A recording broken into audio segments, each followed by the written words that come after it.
doing a video today about how to fish in the wind. Starting to get that true wind forecast now. Yep. Woo! That's windy now.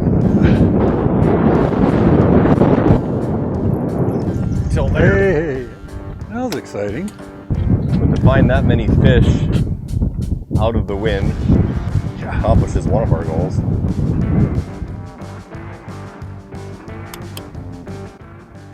Well, what's up, fisher people? We're doing a video today about how to fish in the wind, although if you look at it right now, it doesn't appear that there really is a whole lot of that. But if you trust forecasts at all, it's sure to come. And this is North Dakota, and this is Lake Sakakawea. So inevitably, we're going to have some wind, and then it'll be a more pertinent discussion. And in doing so, as luck would have it, I ran into a hitchhiker here, picked him up. He's going to fish in the boat today. Maybe he's got some tips for fishing in the wind too. Who knows? We're just going to have a good time fishing together. Talk about wind strategy. Whoa. Is that a paddlefish? That sure sounded like it, didn't it? That was big. Yeah. His name's Kevin, by the way. Say hi to Kevin. He's never done a video before, to my knowledge, so. That may be obvious real quick. But he's a fan of the jigging app, so we'll get along well. Although I am technically throwing a finisher so far. You fish those bink spoons at all? No, they work. They do. So at some point we're going to talk a little more about like presentations and technical aspects of that sort of thing when you're fishing in the wind to make it a little more efficient. But before we get into that, one of the first things that I always think about when I know it's going to be a windy day is the planning, the logistics, like thinking about where my spots are that I want to go, where I think fish are going to be. Where can I get to get out of the wind? Where can I get where maybe the wind's quartering into it, but it's not blowing straight into it and it's not so bad? If I'm trying to get downwind and have to come back into the wind, when do I do that before the wind comes up too hard? So there's actually, I'm not sponsored by this or anything, but there's an app that's super helpful. It's called Windy, that actually shows like on a map where the arrows of all the wind is going. Cause like, if it says that it's supposed to be southeast wind, that's great. But like sometimes there's pockets of wind that's a little more south or a little more east, especially when you get out on the lake and you got like a reservoir situation like this where we got all these big bluffs and we got these creek bays and things kind of bend wind currents around. So that app's super helpful to get a picture of what the wind's going to be doing and what's going to be safe and what's not, and what's going to be maybe safe but not super fishable and all that kind of stuff. And like in the spring, I'm really worried about fishing wind-blown stuff. But when you get like now, late September, almost October, you can get away with fishing stuff that is not wind-blown when you're fishing deeper depths and stuff, and they'll still feed. So you can get out of the wind and make that happen. But the first part of my planning is basically, where am I going to launch the boat? Where can I launch it safely? And in this situation, we're at, one of the major creek arm bays on the lake. There's some spots that I can get to around, and I know where my exit point is. I know how I can slip back into the bay quickly if things start to get a little nautical. And then maybe there's a backup plan of actually fishing in the bay. This time of year, that's not quite as applicable. There's probably not going to be a ton of fish in there, but there should be some. So planning the day is kind of a big thing. Knowing where to go to both be safe and make things fishable, and what spots you can reach at what times, knowing when the wind's going to pick up and be, a nice breeze like this versus we're in trouble, we can't be here anymore, this isn't safe. Real small. It's a fish though. Yeah, it's a fish. Everybody. We caught one. Kind of pinned it with his chin. It is a legal catch though, if one wanted it. Pretty little fish. Yeah. All right. Your first YouTube fish catch. Just like that. How do you feel about that? Catching fish feels good no matter what. Yeah. So then one of the other things that I think about a lot when I'm fishing the wind is, like, I'm typically kind of a run and gun sort of guy. I want to be able to cover a bunch of spots, find active fish that want to bite, kind of the program that I'm working. But obviously in this scenario, the wind's going to limit you to only fishing a handful of spots, and you're trying to make the most of it. You want to try to catch as many fish as you can on the spot that you're on. So, case in point right now, Kevin is switching up lures. Well, that's not even a walleye, that's a white bass. Woo. See you, buddy. So I've been throwing a finisher, he's been throwing a jig and wrap. We did have the one fish on the jigging wrap, now we got one on the finisher. He's gonna try a jigging spoon. So like, we're kind of throwing the tackle box at the fish that we see to try to make the most of what we got. It's helpful to have the Mega Live, of course, or a live scope to try to pick apart every single fish you can. Just really working a spot over, trying to catch every fish in every different way possible, taking your time and covering it really, really thoroughly. That's not normally my style of fishing, but once you get stuck in the wind, that's kind of what you got. You got to catch the fish that you have. You can't necessarily have the luxury of running around just to find the active ones. So another thing we're doing that you may have noticed is we're fishing all pretty much heavy artificial baits. Like, even if there's a situation where I think a jig and a minnow or a jig and a crawler might be more effective at catching fish that time of year, like when you're throwing around in wind, it's just so much easier to throw something heavy to make accurate casts, keep a connection with your line. Casting downwind obviously is super helpful. I talk about that a ton in videos when we're talking about jigging and casting, but even in that scenario, with a light jig, it just becomes a lot harder to feel. So if you're making casts with a jigging rod, which has an ounce of weight behind it, just makes it that much easier to fish in the wind. Especially if you're doing something like Mega Live and you're trying to make accurate casts on fish. Trying to get a jig and a minnow out there and get it to fall on a fish when the wind's howling is just a little challenging. So even if the fish don't bite the jigging wraps as often, you can probably make more accurate casts, and in the long run it's a little more helpful. So I didn't even bring live bait today, but also the fact that we had, what was the low was like 62 degrees overnight for September 30th, and I just don't think that sets up for a great minnow bite this morning. So we're gonna hit the jigging wraps and the finishers and spoons and stuff hard and make the most of it. We got some pretty moody fish here so far though. A little bigger one if I can hit it. I want a bigger one. And we were kind of looking at our options. I was like, this is the spot I imagined I'd be fishing, but it was calmer than I thought when we first got out here. Now the wind's starting to howl, so like the safest play would have been running south, hitting the bend, being pretty protected, and then worst case scenario is you're coming back, you could just kind of drift back to the dock if you needed to. The other options, we could have run to the north here, and then there's a little bit of a bank to the shoreline. It would have had some protection. It would have been kind of a quartering wind. It would have been very fishable up there. But then, of course, once you come around that corner, if you happen to get 4 or 5 foot waves, we'd have to bust them into the wind for a little while.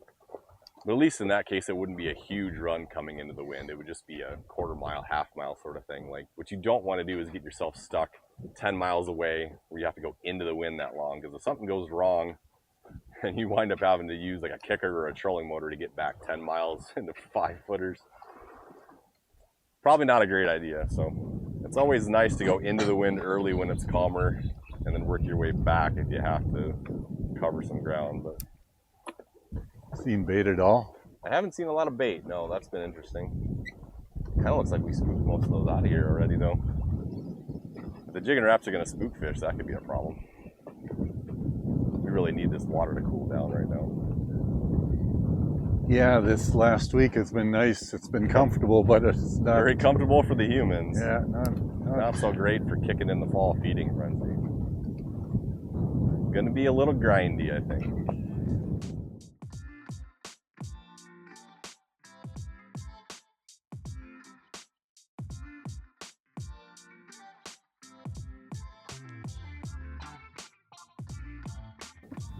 We beat those first fish up pretty good without a whole lot of luck, and we did still have a window to run south, and we took it. So we'll have some protection here. A little easier ride back than if we had gone north anyway. Got some ahead of the boat even. See if I can pull this off. Go ahead. Maybe that's close still. I know what the problem is, Kevin. I haven't eaten a banana yet. You have bananas on board? Mm-hmm. Every day. Well, that could be it. I don't have my lucky fishing hat that blew off the other day in that wind. Oh, no. That's been my excuse. That's a travesty. Yeah. Relegated back to my standby here. 12-year-old or so. Not your confidence hat, huh? No, it's certainly not. Yeah, you don't feel half bad, actually. You can net it around all of this garbage over here. Yeah, I think it'll be all right. Mega lives and everything else. It's good fish. Unless he's snagged, Yeah, it's pretty decent.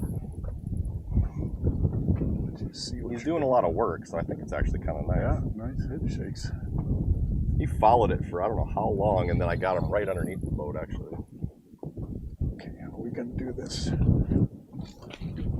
Maybe like that. Wow.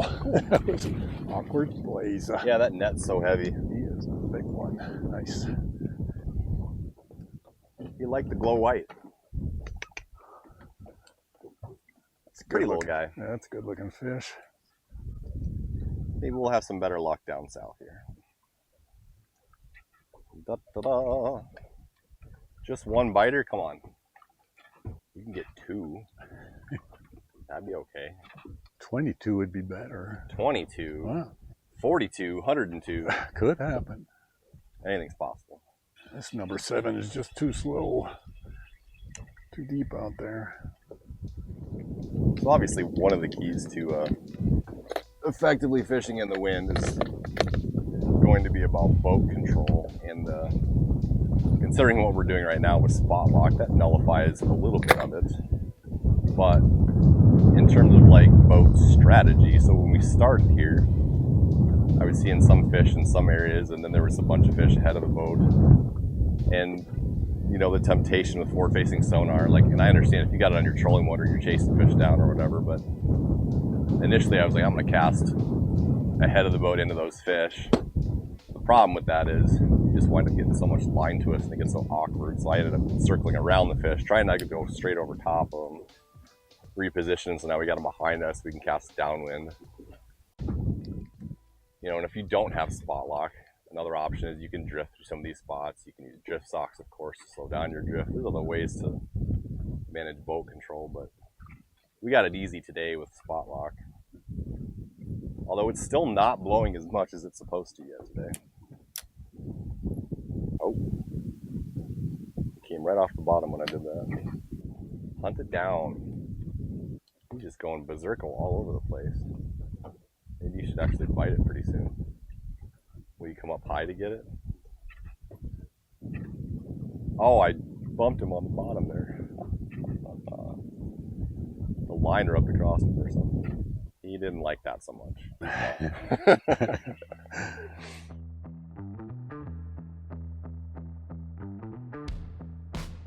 Competition factor? Yeah, I was trying to catch a different fish and that guy just flew in from the side and grabbed it. Not a good fish. I was thinking it was probably a smallmouth, the way he ran in there, but yeah, Oh, small. big bass. Stealing jigging wraps from Walleyes. That's rude. That was exciting. Let's see what doesn't feel real big. Don't feel like a netter, huh? No. Oh. Decent little walleye. Right there right there, huh? Tweener. You know what? I'm gonna put them in the bucket here. Catch 3-4 more of them like that. Kevin's eating fish tonight. All right. He even had it in the mouth. Yeah, he bit it. I think we found some fish there. Anywhere from 50 feet to 15. Wow. Now if we can get him to bite a little quicker. Exactly. I'm not sure, seeing how many there are and not being able to catch any, how that makes me feel. Oh, I just had a hit. Swing. Come on. Come on back. One chance, that's it. Come on.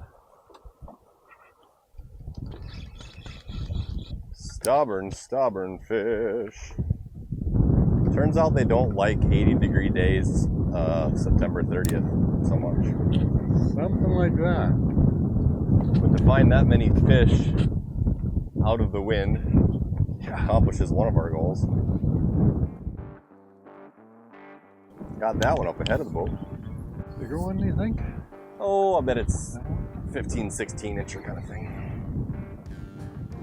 I'll let you let me know whether you want to net it or you want to swing it. Once we get an eyeball on him, we'll see if we can flip it. Oh, he's pretty thick. Yeah. Hiya. Nice strong jaws. Strong jawed. Fat bellied smelt eater. In the box. I don't know if this one's so well. Maybe he's bigger than I thought. He's not bad. Oh, there he goes. That happens. Like an 18 incher. Yeah. I've seen too much of that myself, but it happens on these jigging wraps. They get the right angle and they've got one hook in them, and that's it. That's jigging wrap fishing. Starting to get that true wind forecast now. Yep. Woo! That's windy now.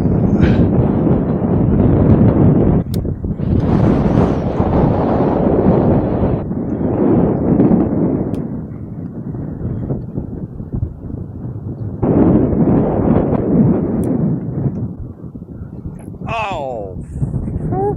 Missed him. Been a while since I had one hit. Get what it feels like, yeah. That's where I'm at.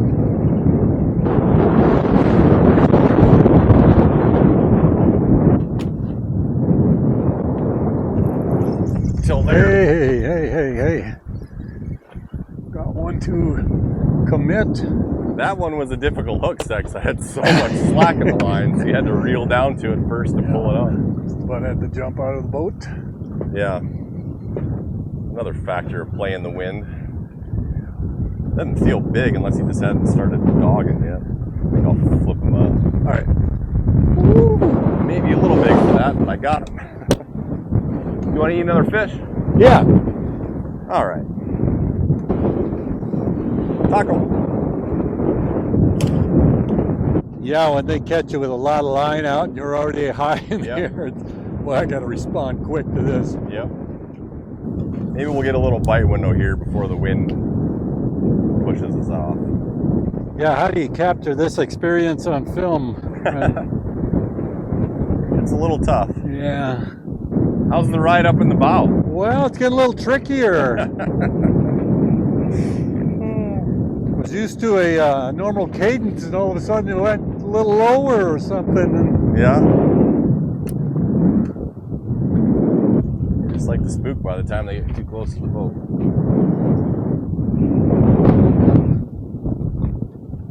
So spooky. Yeah. There's a few deep ones there if you want to try like one more cast. Well, it's like 75, 70 feet out there. Let's try it. Give it a shot. That might make it. Maybe. Close.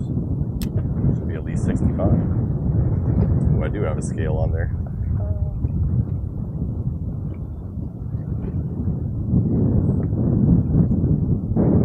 Fourth quarter, 10 seconds to go. Bottom of the 10. Let's go. One fish. Well, you want to get on dry land? Yeah, we probably should. Let's do it. Thanks for watching, Fisher People. What about there? Okay.